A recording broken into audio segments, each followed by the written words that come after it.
Dismore. Well, I'm sure it's possible you may have come across him at an Old Etonians alumni get-together, but that's come on, you guys! That's not really what this is about. What's wrong with my school? I speak true to your school, Dismore. Why don't we come on? Right. Well, do you think it's appropriate for the entire monkeys where people went to school? Honestly, why don't you just grow up, you guys? Right. Do you think it's appropriate for the entire maintenance programme of London fire brigades, fire engines, rescue units, turntable ladders, all the rest of their kit, now to be run from a semi-detached house in Northamptonshire?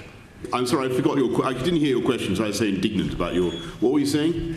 Do you think it's appropriate for the whole of the fire brigade maintenance programme, rescue units, fire engines, turntable ladders, all the rest of their kit, to be run out of a Northamptonshire semi-detached house? Well, I don't know what goes on in the semi-detached house in Northampton. Is that the domicile of Sir Aubrey Brocklebank? That is the registered office and domicile of Sir Aubrey Brocklebank. Yes. Well, I don't know. All I can say is that we have no reason to believe that there will be any diminution, any deterioration in the fire cover provided in London since the sale of Asset Co to the interest that you mentioned, any more than there has been in the 5 sales of the business that have taken place since dear Val, oversaw the first PFI deal when it was sold to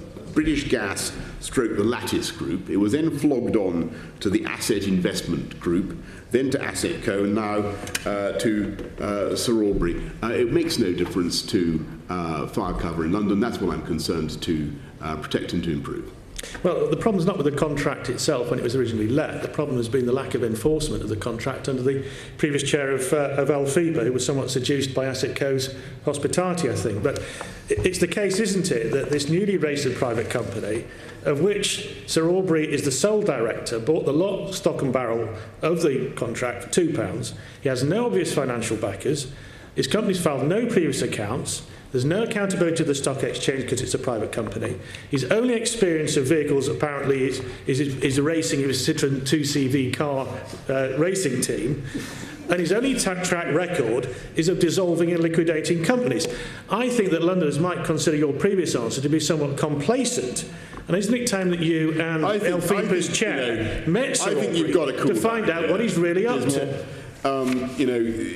Honestly, I think what most Londoners will want to see is a safe city and a city where there is adequate fire cover. That's what the London Fire Brigade provides. There's no reason whatever to believe that the transition of the holding company will make any difference to that record any more than it has on previous occasions. You said the same thing about Asset Co, I seem to remember. I seem to remember exactly the same stuff about Asset Co, and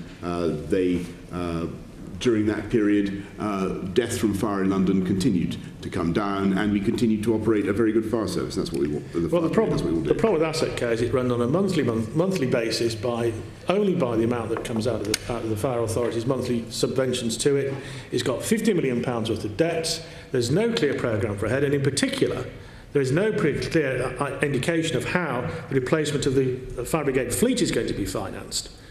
How is Asset Co going to do that with no obvious financial backers, with no financiers behind it? How is it going to pay or raise the revenue to replace the fire engine fleet, which is part of the contract? Well, there is an LFIPA budget, as you well know, and as we discussed earlier on, your job, my job, our job is to make sure that from that budget we find the savings that are necessary while simultaneously continuing to deliver improvements in fire cover. That's caught what in a pint pot. That's caught in a pint pot, isn't it? I will make sure that you do it. That's caught in a pint pot. You need £50 million at least to replace the fleet. In fact, you took £50 million out of the LFIPA budget to subsidise the police before. The fact remains that this is at a very, very unstable situation, and is it about time this contract was terminated? Well, I think it's very interesting that the Labour Party, which pioneered the flogging off of these assets, and now opportunistically turning against this process. It was, as I say, under a Labour chair of LFIPA that the PFI, it was under a Labour chair of LFIPA that the first PFI deal was done. I don't know whether you protested then, Andrew, from your lofty vantage point in the House of Commons where you then served. I don't know, the history doesn't relate whether your Olympian gaze was distracted to the affairs of the Fire Brigade in London then, but that was what happened.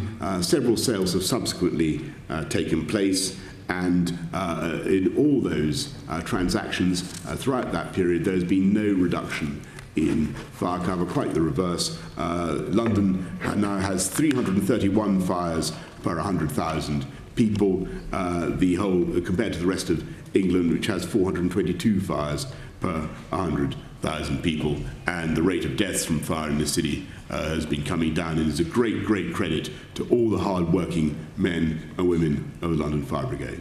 A large number of whom are going to be losing their jobs probably, but the point about this is not the contract that's the problem. The problem is the lack of rigorous enforcement under the previous chair of LFIPA, which allowed this situation to develop. Effectively, Asset Co is bankrupt. And Sir Aubrey Brocklebank simply does not have the financial backing, so far as we can see, to sustain this. It's about time that you and the chair of LFIPA got a grip on this and actually made proper arrangements for the long-term sustainability of maintenance of the fire brigade fleet. Well, as I say, the period of the private contractors has been marked, which began under a Labour chair of LFIPA, has been marked by steady progress in reducing deaths from fire in London. It makes no difference to fire cover in this city, and I'm content to be judged on that